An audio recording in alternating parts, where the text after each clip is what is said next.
guys, welcome back to my channel. My name is Taylor and this is Taylor on TV. Today on the channel we're going to be talking about a TV show called From. Have you heard of that show before? Maybe you have, maybe you haven't. No, I'm just joking. I'm very behind the curve when it comes to this TV show. I know I'm late. Earlier this month I was kind of sick, not kind of, I was very sick.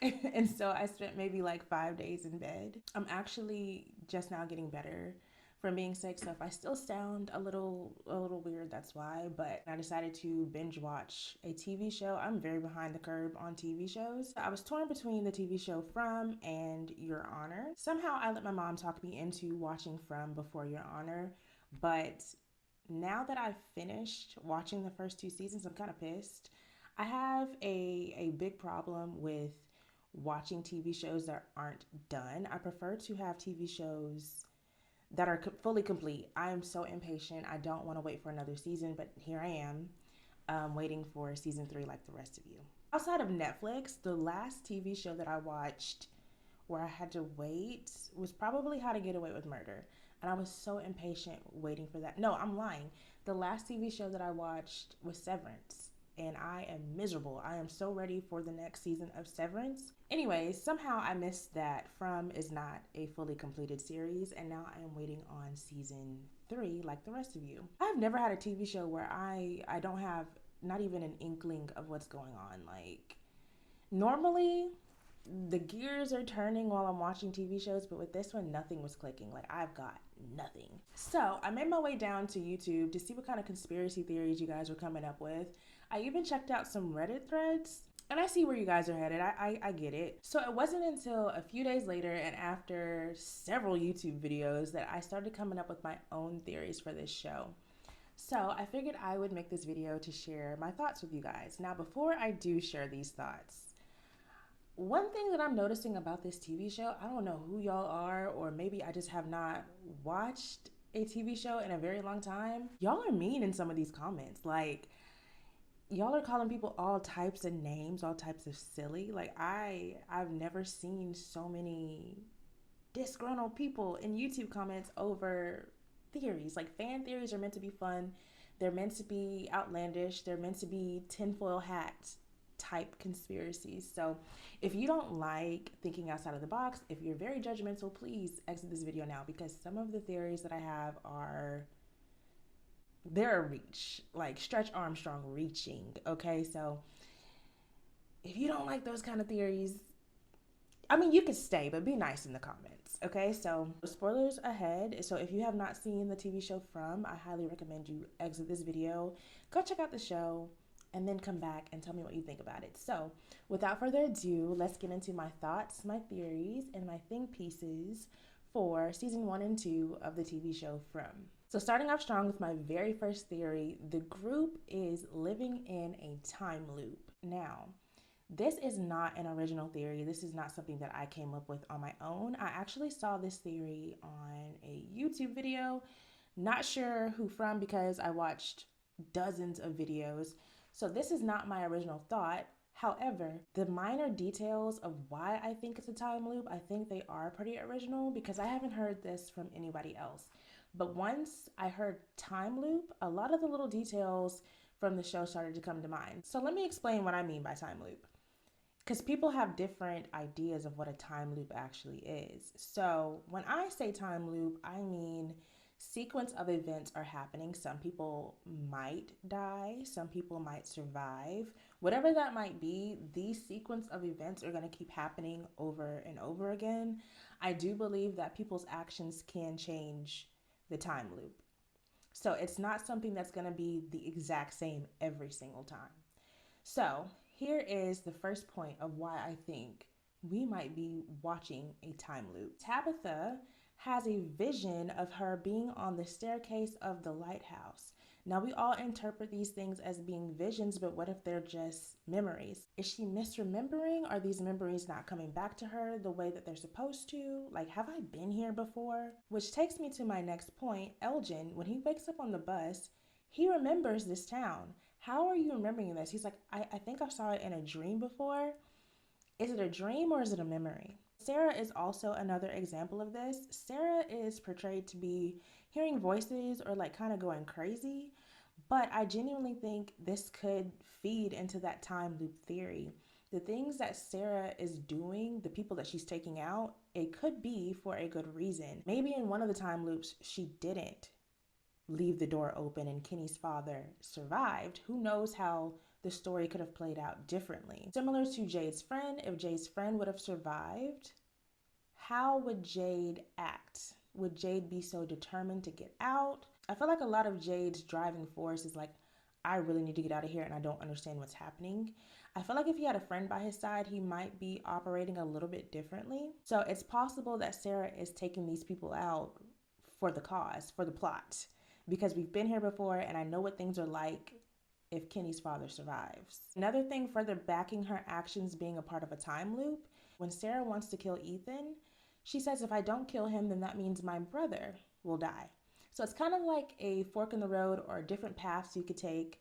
She's probably been here before. I know she's saying she's hearing voices, but it's possible that she's done this before. Like, if I don't get rid of him, then my brother is the one that's going to be getting rid of, and vice versa. These are just kind of little things that I think kind of prove the time loop theory, or kind of point towards that theory being correct. Let me know if you guys agree with these things down below. But now we're going to be moving on to my theory number 2, is that nightmares becoming reality have always been a thing in this town. So we all know that Sarah's brother has a big fear of cicadas, and the cicadas manifested within Kenny's dream.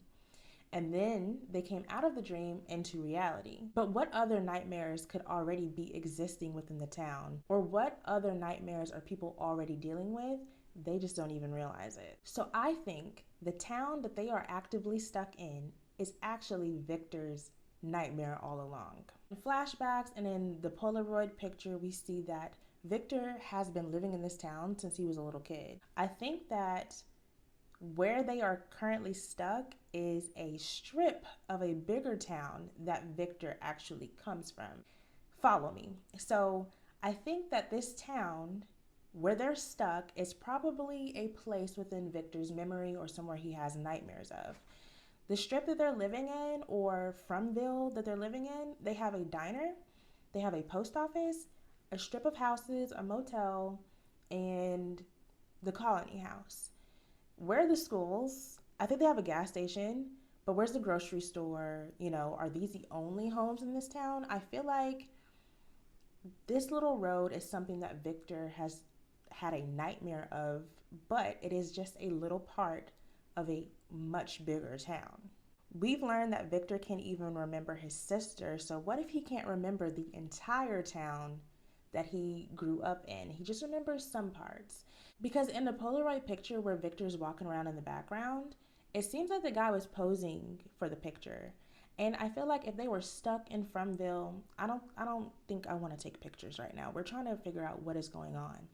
But in that picture, I think real life was taking place in a very real town. And Victor was just a normal little boy in that town. Now, at some point in that town, something was happening to children. And we know that because Victor says that his mom locked him and his sister in a cellar to go save the kids in the lighthouse. So we are now left with the question, 1, what happened to the kids and who trapped them in the lighthouse?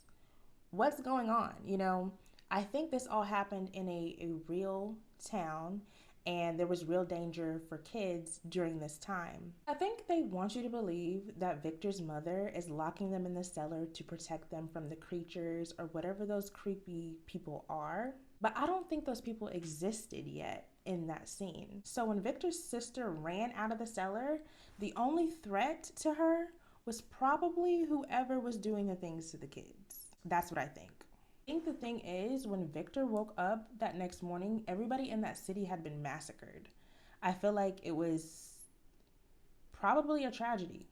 And with it being such a small city, it probably took people a very long time to discover what happened in that city, which leads me to what I think Fromville is. I think Fromville, this little strip, is Victor's nightmare. His nightmare, he probably saw all the people massacred on the main road of this town. And that's it, that's all. That's the only part of his nightmare, and it has manifested into this place. Now, how people are ending up here, I have no clue. But the same way that the cicadas are affecting other people, I feel like his dream state, this reality, is affecting other people. The fact that nobody can leave is probably a condition of the nightmare. You know, feeling like I can't leave this little town. I don't know how to get out of this little town. Or he might even feel like his mama told him not to leave this little town. Don't leave this right here. If Victor was stuck in Frumville for a long time, how did he survive the creepy people walking around at night? I'll tell you how, because the creepy people didn't exist the whole time. He didn't have any talisman, he didn't have anything to keep him safe. So in my mind, either they weren't there the whole time and they are a part of a new nightmare, or they were there the whole time. They just weren't vicious. I think someone new might have come to town and seen these creepy things walking around and then had a nightmare of them being vicious. And now that's the new reality. These things are now vicious and will attack you when they weren't like that before because Victor didn't dream them that way. So basically, it's a nightmare layered on top of another nightmare, making them worse. Now, the final part of why I think all of Frumville is a part of Victor's nightmares, people don't use technology or cell phones in this TV show. And I think people don't use cell phones or technology because Victor himself cannot fathom that. So all these new people are rolling into town, but no one is trying their cell phones. No one is using their iPods, no laptops, no iPads, like nothing. Nobody has any kind of technology here. Nothing. Even when they're building the radio, you would think they would pull some parts out of a newer vehicle, but the only thing I think I see Jade pulling from is like an antenna on a car, or they're all very old parts. And I feel like this is something that Victor can picture because that's from when he was a kid. Out of all the vehicles there, everything is pretty dated that they're using, or out of all the supplies they have, everything seems dated. I think there's even a moment in some of the later episodes where Julie and her brother are trying to explain to Victor that the internet is a thing. He doesn't even know what the internet is. I think that conversation was there for a reason. What the reason is, I don't know, but I think it was there for a reason. I just fail to believe that they'll spend so much time working on a radio trying to get out, but you don't have someone walking around with their cell phone checking for a signal. Nobody tried to call 911. People try driving around in circles. People try a lot of things, but they give up on the cell phone angle very quickly. It baffles me that people aren't even looking at old pictures of themselves, or let me show you a picture of my family on my cell phone. It's weird. I think it's really weird. I think Kelly, the girl who was nailed to a tree, I think she reached for her cell phone and they were just like, oh, it doesn't work. Don't even try it. You don't know what works. Like, I would never give up on my phone. I would be checking my phone every day for a signal. Or the same way they were on top of that house trying to get that radio tower out, I'm on top of the house with my cell phone. You have to have a signal. We have to call 911. The emergency line should work. Like, nobody's thinking like that, and I think it's interesting. And to further prove that I think this is in Victor's mind, the idea that the electricity isn't connected to anything, I think in little kids' brains, stuff is working and lights are working, but they're not thinking about where do all these cords go? So I think this whole thing is a figment of Victor's imagination, or like his nightmare state. So the next theory that I've seen a lot of people actually saying they don't believe in, but I do, I think that dying might actually be the way out of Frumville. My reasoning for thinking that dying is the way out is actually what happens in the very last episode to Tabitha. The little boy pushes her out of the lighthouse and he says, I'm sorry, but it has to be this way, or whatever he says. And she falls out of the lighthouse, and the next thing you know, she's in a hospital. Now, I think a lot of people are interpreting the lighthouse as being a doorway or an exit, but really, if you think about it, being pushed off of a light tower, she's probably dead or probably died in Frumville. And so once she died, she ended up somewhere else, which means that dying could be your way out of Frumville. So in the first episode where Sarah murders the guy in the hospital, I think she even apologizes the same way that the little boy apologizes. Like, sorry, this sucks, but I have to do this to you to let you out of here. So the fact that they both apologize, but we see where Tabitha ended up, I think that that might be the way to go. The next theory that I've been seeing that I never even considered, people are saying that Elgin is Fatima and Ellis's baby. I thought I was reaching with all my conspiracies. Where did y'all get that from? Like, how did y'all even start to think about that? But now that it's on my mind, I do have some things that I think can make this true. Like, I see where y'all are coming from now.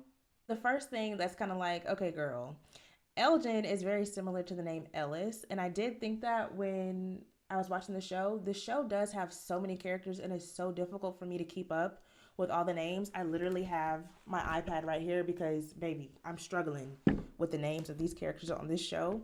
So when when Elgin first came up on the screen, I'm like, Lord, these names are so similar, I'm not going to be able to remember them. I did have that thought. So the fact that Ellis and Elgin are similar names, it's kind of like, daddy and son name kind of feel. Really, here are the things that really got me thinking that maybe y'all are onto something. So there's this scene where Elgin is in the bathtub and he is getting drowned by a creature. That creature looks like Fatima. Like, it looks a lot like her. Dark curly hair, the skinny bone structure, and then like the florally clothes. It looks so much like her. If Fatima does have a baby and she wants the baby to not be in Fromville anymore because it's not a great place for a baby to be raised, I could see Fatima snapping and drowning her baby. Kind of already saw her snap at the police department, so we know she's kind of like not all the way there right now. So one of the first things that Elgin asked Fatima is, "You're my what?" You're my what? Your proxy. It's something we normally do on the first night. And she goes, "I'm your proxy." But I think it's kind of an interesting thing to start the scene on. He goes, "You're my what?" Your mother. That's who she is. I think it's kind of like a little Easter egg. But after asking, "You're my what?" and she responds, "I'm your proxy," he kind of stops and he thinks and he goes, "Is there water nearby?" And she takes him to the lake. I think this is all tied in together because I think Fatima will drown her baby in that lake. And the baby is Elgin. Now people are probably asking, well, if Fatima drowns her baby, how does Elgin end up here? If the previous theory is correct, that dying in Fromville sends you to the real world, Fatima drowning her baby would actually free her baby from Fromville. He wakes up in our normal reality and he's probably raised by whoever finds that baby in the reality. So if he grew up here for a little bit and then Fatima drowns him, he probably recognizes this place from when he was a kid. Because remember, when he pulled up on the bus, he's like, "We can't be here. We should not be here." Elgin remembers this place somehow. There's a connection with water, and then when he's drowned in the bathtub, it looks like he's being drowned by Fatima. Another thing that might be a connection to all this, he didn't remember a lot of things until Fatima revealed to him that she was pregnant. That's when his gears started turning like, okay, something. There's a lot of things connecting Fatima to Elgin when it comes to pregnancy and water. He remembers this place somehow. I feel like they're connected. So the first time we're even introduced to this lake, Fatima is talking to Julie about how she stays so positive. And she says, "I will never let this place take the life out of me. The life in you being the baby." I feel like a lot of these words are placed here on purpose. Another thing that's bringing me to this conclusion as well is that when Ellis is stabbed in the lung, out of everybody in Colony House to drive them to the clinic, it was Elgin. And it was kind of making me mad that on the way to the clinic, he did not know where to go. Like, okay, where do I turn next? And I'm like, nobody else could have drove them to this clinic? That was pissing me off in the moment. Like, I would be done with everybody. Y'all can't drive me to this clinic, but this guy who just got here today is driving me to this clinic? I feel like that doesn't make any sense. Somebody else should have drove them there. But I think it's kind of like going to be this poetic moment, like I saved my dad's life and I didn't even know he was my dad at the time. So here's my final reach on this theory, and baby, I am reaching with this one, but follow me. So in season 1, it seemed like Julie had this weird tension At first I couldn't tell, like, are you feeling Ellis or are you feeling Fatima? But it just seemed like, what the hell is going on here? Turns out she liked Fatima. Like, she asked Fatima if she could have a kiss, and it was so random. It was so random, and they never really addressed it again. Like, where did that come from? Anyways, now that Elgin is on the scene, it seems like that same tension is back. Like, Julie seems like she has a crush on Elgin. I don't know if I'm reaching or maybe she's just being friendly, but it seems like she likes him. If you're attracted to both his mother and father, or his potential mother and father, it would make sense for you to like him too. Maybe it's the Twilight in me, how Jacob was attracted to Bella because Renesmee was his real. It might be one of those kind of things. Like, maybe I think you're cute because you look just like two of these other people that I think are cute. Because you get it? You get what I'm saying? Another thing, if the time loop theory is to be believed, and Julie does actually like Elgin and they're a thing, it's possible that she could see Elgin in Fatima and she's attracted to that. Like, you kind of look like somebody that I like, but I can't put my finger on it. It might be one of those kind of things. I know that that is a huge reach. That's like the fun in watching TV shows like this. You can come up with theories and just have fun with it. So all the mean comments, calling me crazy, calling me dumb, poking holes in my whatever, it is a TV show. All of this is fictional at the end of the day. So let me have fun with my silly little theories. So on to my final theory, and I feel like this theory is probably my least silly, least reaching theory. I feel like this one has legs to stand on. This theory is about the opening theme song for the show. So I have not seen anybody talk about the theme song for this show. I did try to look it up in Reddit, and the most that I saw was people saying that, oh, it fits the gloomy vibe of the show, or a lot of people were saying they actually hate the theme song. But the theme song was a bop for me. I was really enjoying it every time. That's one of the title sequences that I never skip. Like, the American Horror Story theme is always fun to listen to. So was the theme song for this show. One of the things I found interesting about this theme song, when I've heard it before in the past, I think it was from the perspective of a little girl. So I'm gonna pull up the lyrics. So the first lyric of the song is, "When I was just a little boy." But in other versions that I've heard, they say, "When I was just a little girl." So I think it's very interesting that they use this version for the show. My theory is this theme song is from Ellis's perspective, and it's further backing that Elgin is his son. The first line of the song says, "When I was just a little boy, I asked my father, what will I be? Will I be handsome? Will I be rich? Here's what he said to me." So the first line is referring to father and son, which would be Ellis and Boyd. The chorus says, "Que sera, sera, whatever will be, will be. The future's not ours to see." There is no future because they're in a time loop. The future is not ours to see. We're not seeing past this loop. Are you following me? Okay. Verse 2 says, "When I grew up and fell in love, I asked my sweetheart what lies ahead. Will we have rainbows day after day? Here's what my sweetheart said." Remember, Fatima said she cannot have a baby. What do people call their babies after miscarriages or after believing that they can't have a baby? If a woman has a baby after that, they call it a rainbow baby. And the lyric says, "Will we have rainbows day after day?" Chorus happens again, "Que sera, sera, whatever will be, will be." Now we're moving on to verse 3. Verse 3 says, "Now I have children of my own. They asked their father, what will I be? Will I be pretty? Will I be rich? I tell them tenderly, que sera, sera, whatever will be, will be." The third verse is coming from the perspective of Ellis now having a baby and telling his son, like, we're here. We're stuck here. It makes sense, right? I think the theme song is telling us pretty much what's happening, or at least what's happening within Ellis's life. Tell me I'm reaching. Tell me I am reaching. Let me know if you guys have heard this theory before, because I have scoured and I have yet to see somebody bring up the lyrics of the theme song. So if you've heard this before, let me know.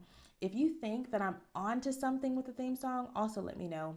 I don't think it's giving away any major plot, or maybe Elgin being their son is a major plot, but I think it's interesting. Anyways, I want to thank you guys so much for listening to me ramble about nothing, because I know I probably sounded crazy for half of this video. For most of this video, I probably sounded very crazy, but I just wanted to share my thoughts, my theories, and my think pieces with you guys about this TV show. I hear that they're getting a season 3 in fall of this year, if I'm not mistaken. So I'm very excited to see what happens. Hopefully we get some answers, because this show is driving me crazy, and I feel like this is why I sound so crazy. If you don't give me no answers, I'm going to come up with my own, and that's for every aspect of life. So anyways, that is the end of this video. Thank you guys so much for watching. Don't forget to like, comment your theories down below, and subscribe to my channel if you like movie and TV reviews. I'll see you guys next time. Bye.